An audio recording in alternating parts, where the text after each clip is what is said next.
हम सभी के जीवन में कुछ पल ऐसे आते हैं जिसे हम ना चाहते हुए भी कभी भूल नहीं सकते। वो खास पल परछाई की तरह हमेशा हमारे साथ जुड़ी रहती है, जिसे हम कुछ देर के लिए छुपा तो सकते हैं लेकिन उसे कभी हटा नहीं सकते। ऐसे ही कुछ खास पल की कहानी आज आपके बीच का साझा कर रहा हूँ। ये कहानी भारत के बिहार राज्य के सीमांचल इलाके का खूबसूरत जिला पूर्णिया का है, जहाँ के लॉन कॉलेज में पढ़ रहे सुमित कुमार के परम मित्र अमित कुमार उसके जीवन के अनोखे और खूबसूरत एहसास को हमारे साथ साझा किया है। एक अनोखी सच्ची प्रेम कहानी, वक्त, मोहब्बत और तन्हाई। आपसे अनुरोध है कि आप इस आर्टिकल को पूरा पढ़ें। ये आर्टिकल आपके होठों पे मुस्कान और आंखों में नमी जरूर लेकर आएगी। ये कहानी सच्ची घटना पर आधारित है, सिर्फ इसके पत्रों के नाम व्यक्तिगत कारणों से बदली गई है। बात उन दिनों की है जब सुमित कई वर्षों के बाद अपने को भविष्य को संवारने के लिए कानून की पढ़ाई करनी चाहिए और बिना वक्त गवाए उसने अपना दाखिला पूर्णिया के सुप्रसिद्ध विधि महाविद्यालय ब्रजमोहन ठाकुर लॉन कॉलेज पूर्णिया में करवा लिया। कंधे पे दो छोटी बहनों के भविष्य की जिम्मेदारी और पिता के अक्सर बीमार रहने के वजह से कम उम्र में ही वक्त ने जिंदगी से वो अनुभव जोड़ दिया जो सुमित को कम उम्र में ही एक अनुभवी, समझदार एवं परिपक्व इंसान बना दिया। कुछ कर गुजरने की चाहत और दिल में ढेर सारे सपने का बोझ लिए लिए निकल पड़ा सुमित अपने घर से अपने मंजिल की ओर। वर्षों बाद किसी कॉलेज में क्लास करने की अनुभूति ऐसी मानो किसी ने गर्मी में कोल्ड ड्रिंक पिला दिया हो। वो जोशीले कदम कॉलेज प्रांगण में, कभी कक्षा तो कभी खेल के मैदान के बीच खड़े वो आम के पेड़ की छाया के नीचे रुक जाया करती। सुमित था तो जूनियर, लेकिन उसके अनुभव और परिपक्वता ने सीनियर छात्रों भी उसके सामने जूनियर लगते। हर कॉलेज की तरह यहाँ भी सीनियर छात्र जूनियर की रैगिंग करने से बाज नहीं आते थे और इसमें सुमित को तो महारत हासिल थी। और इसी दौरान वो दिन भी आ गया जिसने सुमित की जिंदगी बदल दी। कॉलेज का पहला दिन सुमित अपने सीनियर दोस्तों के साथ कॉलेज के बरामदे पर बैठा है, तभी एक छात्रा की एंट्री होती है और सुमित हाथ के इशारे से उस लड़की से कहता है, ये लड़की किधर जा रही है? पहले गाना फिर क्लास के अंदर जाना। ओके। लड़की बिना गवाए गाना गा देती है। दिल तो है दिल, दिल का एतबार क्या कीजिए। सुमित हताश तुरंत अपने को संभालते हुए कहा, ये सब क्या दिल विल वाला गाना सुना रही है? शास्त्रीय संगीत सुनाओ। अब वो शास्त्रीय संगीत कैसे सुनाती? फिर भी उसने कोशिश की और 2-3 बार आ करके रगन के छुटकारा पाया। ये वो पहली लड़की थी जिसने पहली बार सुमित को आश्चर्य में डाल दिया था और इसका नाम अनुरिमा था, जो सुमित के साथ ही उसके क्लास में पढ़ती थी। किसी तरह कॉलेज का पहला दिन तो बीत गया। अब अगला दिन, दोपहर का वक्त, क्लास शुरू होने में आधे घंटे शेष बचे थे। सुमित अपने दोस्तों के साथ बरामदे पे बैठा था और तभी दुबली पतली गद काठी, लाल ढीला सा पैजामा पे पीली कुर्ती, कान में बड़ा सा झुमका, गले में ईयरफोन लटकाए, बालों को समेटते हुए सुमित की तरफ चली आ रही एक लड़की मानो उसको को कच्चा चबा जाएगी। वो अपने सहपाठियों के साथ सुमित के करीब ऐसे पहुंची जैसे पुलिस ने रेड मारी हो। सुमित और उसके मित्र आश्चर्य और भयभीत होकर उठकर खड़े हो जाते हैं और वो लड़की कहती है, क्या मजाक बना के रखे हो? पूरा कॉलेज के रगन का ठेका लेके रखे हो? समझ क्या रखा है खुद को? हाँ। सुमित को ऐसा लगा जैसे किसी ने कान में जोड़ की सीटी बाजा दी है और दिमाग सन सा हो गया हो। हताश सा सुमित सिर्फ बिना कुछ कहे उसकी बातों को सुन रहा था। वो कुछ सेकंड चुप होती और पुनः अपने होठों से शब्दों के बाण चलती जो सुमित के दिल दिमाग दोनों को चीरती जा रही थी। सहपाठी होकर अपने ही सहपाठी की रैगिंग लेते हो, अधिक उम्र में पढ़ाई शुरू किए हो या कई दफा एक ही क्लास में फेल हुए हो? हाँ। आइंदा ऐसा हुआ न तो शिकायत सीधा प्रिंसिपल साहब हो जाएगी, समझे? फिर वो जिस तरह आई उसी तरह वापस चली गई अपने सहेलियों के काफिले के साथ। ये लड़की कोई और नहीं, उस अनुरीमा की बड़ी बहन निम्मी थी, जो इसी शहर पूर्णिया में रहकर प्रतियोगिता परीक्षाओं की तैयारी करती थी। निम्मी के जाने के बाद सुमित खुद को संभालते हुए थोड़ा वर्तमान में आया। निम्मी और अनुरीमा दोनों बहन बिहार के सीवान जिले के रहने वाली थी और पूर्णिया में एक निजी हॉस्टल में रहकर पढ़ाई कर रही थी।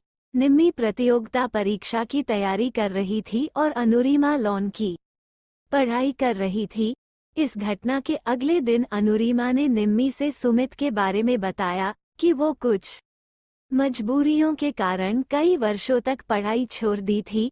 पिता अक्सर बीमार रहते हैं, घर का बड़ा लड़का होने के कारण अपने से छोटी दो बहनों की जिम्मेदारी भी इसके कंधे पे है। बहन को अच्छे स्कूल में पढ़ाना और उसे एक अच्छे माहौल देने का प्रयास करता रहता है सुमित। बीते कई सालों से उसने कभी दशहरा दिवाली में खुद के लिए कुछ नहीं लिया, लेकिन बहनों को उसके पसंद के कपड़े जरूर दिए। कम वक्त ने इतने सारे जिम्मेदारियों का बोझ लिए। वो सबकी मदद बिना किसी स्वार्थ के करता रहता है।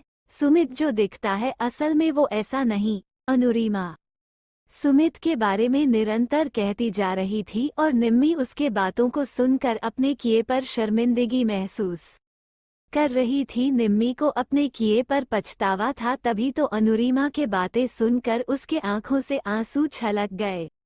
लेकिन सुमित के बारे में अनुरीमा की जुबानी अब भी जारी थी। तभी निम्मी, अब बस कर पगली, कितना रुलाएगी, देख कटोरा भर गया, जा बाहर फेंक कर आ। अगले दिन निम्मी सुमित से अपने किए पे माफी मांगने कॉलेज पहुंची। सुमित अपने दोस्तों के साथ कॉलेज कैंटीन में बैठा था, तभी निम्मी उसके सामने आकर खड़ी हो गई। सुमित चौंकते हुए कहा, अतुम अब क्या किया मैंने? निम्मी दे देखो सुमित, उस दिन गुस्से में मैंने बहुत कुछ उल्टा पुल्टा बोल दिया था, उसके लिए माफी मांगती हूँ। सुमित ने चाय की प्याली निम्मी की ओर बढ़ाते हुए कहा, दरअसल उस दिन मैंने कुछ सुना नहीं, मेरा सारा ध्यान तुम्हारे कान के इयररिंग पे थी। तुम कब क्या बोल दी मैंने, न समझा न सुना। इस तरह दोनों के बीच बातचीत होने लगी। फिर जाते जाते दोनों के बीच फोन नंबर भी शेयर हुई। उसी दिन रात 11 बजे सुमित के फोन में एक व्हाट्सएप आता है। हाय मैसेज निम्मी का था और फिर बातें आगे होती गई और दोनों शब्दों और वाक्यों का आदान प्रदान करने लगे। वक्त बीतता गया। इनकी बातें व्हाट्सएप से शुरू होकर कब मुलाकात में बदल गई पता नहीं चला।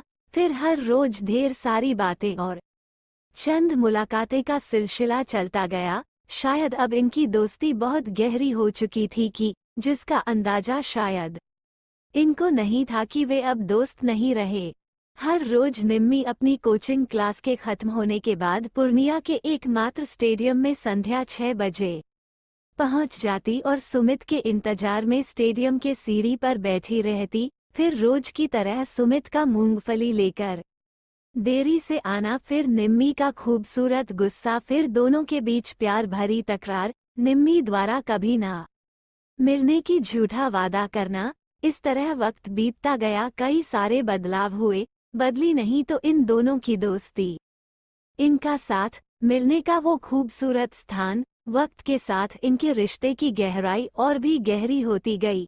फिर आया वो वक्त जब कॉलेज में अनुरीमा और सुमित ने पढ़ाई के पूरे 5 साल पूरे हो गए और कॉलेज प्रशासन द्वारा इस सेशन के सभी छात्र छात्राओं के लिए विदाई समारोह आयोजित की गई थी। कॉलेज से विदाई का वो पल कितना कठिन होता है, शायद इसका अंदाजा लगाना मुश्किल है। वक्त ने मानो सब कुछ रोक दिया हो। खैर, सारा खेल वक्त का ही था और वक्त के साथ ही विदाई समारोह का समापन होना था। उसके बाद सभी अपने अपने सपनों को पूरा करने गंतव्य स्थान की ओर प्रस्थान हो जाते। लेकिन सुमित को इस कॉलेज से जो मिला वो शायद इस सेशन के किसी छात्र को नहीं मिला। वो था एक सच्चा दोस्त जो दिल के करीब था। कॉलेज की पढ़ाई पूरी करने के बाद अनुरीमा और निम्मी को हमेशा के लिए घर वापस होना था और चूंकि निम्मी घर की बड़ी बेटी थी इसलिए घर वापस जाते ही उसकी शादी हो जाने की भी चर्चा हो रही थी। 5 वर्ष में जो प्यार स्नेह यहाँ मिला उसे छोड़कर हमेशा के लिए चले जाने का दर्द असहनीय था। इसी पीड़ा और दिल में ढेर सारी बातें लेकर निम्मी उसी स्टेडियम में शाम 6 बजे सीढ़ी पे बैठे सुमित का इंतजार करने लगी। उधर सुमित हाथ में मूंगफली लिए कुछ चबाते कुछ गिराते हालात से अनजान रोज की तरह देरी से पहुंचा और निम्मी के बगल में मूंगफली रखकर बैठ गया। निम्मी एक एक मूंगफली उठाती उसे फुर्ती ऐसे मानो दिल के दर्द को रोक रही हो। शांत सा माहौल। निम्मी के खूबसूरत आंखों के कोर में आंसू की वो बूंदे दिल का हाल बयां कर रही थी। शायद सुमित निम्मी के इस पीड़ा को समझ रहा था, इसलिए उसने माहौल को हल्का करने के लिए कहा, निम्मी एक काम करना, ये सारे मूंगफली तुम लेकर चली जाना और वहां आराम अपने कमरे में बैठकर खाना। निम्मी गुस्से और दर्द भरे नजरों से सुमित की ओर देखती है। झल्लाते हुए कहती है, अतु तुम कब किसी बात को गंभीरता से लोगे? बोलो, घर में मेरी शादी की बात चल रही है। सुमित, मैं किसको क्या जवाब दूं बताओ? तुम इस तरह बेपरवाह हो जैसे कुछ हुआ ही नहीं। बताओ सुमित, मैं क्या करूं? और निम्मी के आंखों में छुपी वो आंसू खुद को रोक नहीं पाए और आंखों से छलकते ही माहौल फिर से शांत और गमगीन सा हो गया, मानो अंधकार में चांद छुप गया हो। निम्मी खुद को संभालते हुए आंसू को रोकते हुए सुमित के हाथ में मूंगफली का पकड़ाते झल्लाते हुए कहती है, लो ये मूंगफली घर जाकर आराम से खाना। इस बीच कब सूर्य ढल गया पता ही नहीं चला। अंधेरा धीरे धीरे चांदनी रात को अपने आगोश में लेने की कोशिश कर रहा था। सुमित अपनी मोटरसाइकिल में चाबी लगाते हुए बोला, निम्मी चलो, रात होने को आई, चलो मैं तुम्हें तुम्हारे रूम पे छोड़ दूं। निम्मी, हाँ सुमित, मुझे पता है तुम मुझे छोड़ ही दोगे और कर भी क्या सकते हो। निम्मी के आंखों के आंसू अब भी छलकने का इशारा कर रही थी और इधर सुमित अब मायूस था। अंधेरे ने उसके आंसू को कहीं छुपा दिया। नम हो वजह से निम्मी ये आंखों देख न सकी। सुमित मोटरसाइकिल स्टार्ट करता है और निम्मी को उसके हॉस्टल छोड़ने निकल पड़ता है। वो दोनों एक दूसरे को बिना कुछ कहे जुदाई और मोहब्बत को एक साथ महसूस कर रहे थे। सुमित निम्मी को छोड़कर वापस अपने घर चला आता है और उसी रात 10 बजे सुमित को निम्मी का व्हाट्सएप आता है। तुमने क्या सोचा सुमित, बताओ? सुमित कोई जवाब नहीं देता है। उसके बाद निम्मी का कोई मैसेज नहीं आता। सुमित काफी देर तक मोबाइल स्क्रीन पे नजर गड़ाए रखा है, लेकिन उसके बाद निम्मी का कोई मैसेज नहीं आया। 2 बहनों की शादी, पिता की ख्याल, आर्थिक परिस्थिति और सर पर ढेर सारी जिम्मेदारियों के बोझ ने सुमित को निम्मी के मैसेज का रिप्लाई देने से रोक दिया और देखते ही देखते कॉलेज के फेयरवेल का दिन आ गया। सुमित चाहता था कि निम्मी इस समारोह में ना आए, लेकिन दिल से वो पूरे समारोह में उसे ही खोज रहा था। इस दौरान अनुरिमा सुमित के पास आती है। सुमित जी, आज कॉलेज का आखिरी दिन है, शायद आज के बाद कभी मुलाकात नहीं होगी, इसलिए आखिरी बार आप चाहो तो स्टेशन मिलने आ सकते हो। आज शाम 5 बजे की ट्रेन है, चलती हूँ, अपना ख्याल रखना। निम्मी और अनुरिमा अपने सामान के साथ प्लेटफॉर्म नंबर 1 पर पहुंच जाती है। मन को रोके दिल में मिलने का ख्याल लिए सुमित कॉलेज से निकलने के बाद स्टेशन के एक फ्लाईओवर पे निम्मी के नजरों से दूर खड़ा हो जाता है। जहां से सुमित निम्मी को देख पा रहा था, उधर निम्मी की नजरें स्टेशन के हर तरफ सुमित को ढूंढ रही थी। तभी ट्रेन आती है। उतरने और चढ़ने वाले यात्रियों का काफिला प्लेटफॉर्म को अपने आगोश में ले लेती है, लेकिन सुमित की नजरें अब भी इस भीड़ में निम्मी को ही देख रही थी, जो किसी तरह मस्कत के साथ ट्रेन के डिब्बे में चढ़ने का प्रयास कर रही है। बड़े फुर्ती के साथ अनुरिमा भीड़ को कमजोर करते हुए ट्रेन पे चढ़ जाती है और बारी बारी से निम्मी उसे सामान देती है, लेकिन निम्मी की नजरें अब भी सुमित को ढूंढ रही थी। सभी सामानों को चढ़ाने के बाद खुद भी ट्रेन पर चढ़ जाती है और चढ़ने से पहले एक बार पूरे स्टेशन के हर तरफ नजर दौड़ती है कि कहीं दिख जाए उसका सुमित।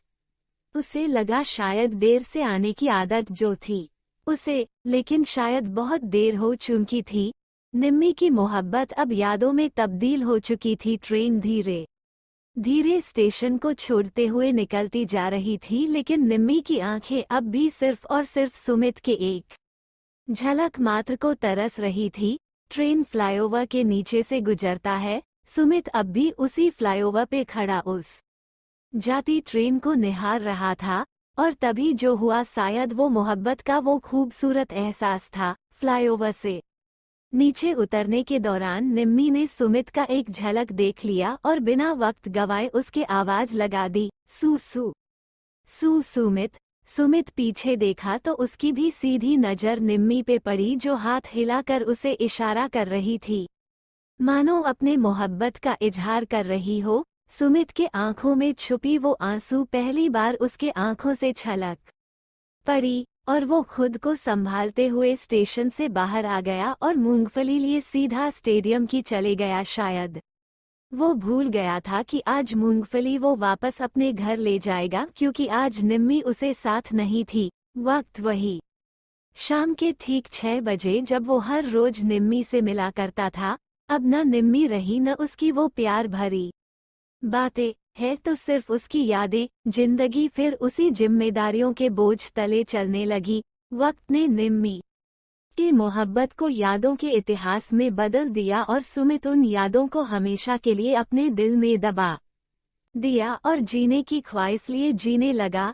शायद इसलिए किसी ने ठीक ही कहा है, जिंदगी कितनी भी दर्दनाक क्यों ना हो जीना पड़ता है। आज सुमित अपने दोनों बहनों की धूमधाम से शादी कार्रवाई और पिता का इलाज भी, और कहीं कहीं नहीं वो अपने दिल में निम्मी की यादों को भी दफन कर दिया, जो अक्सर उसके आंखों में दिखती है।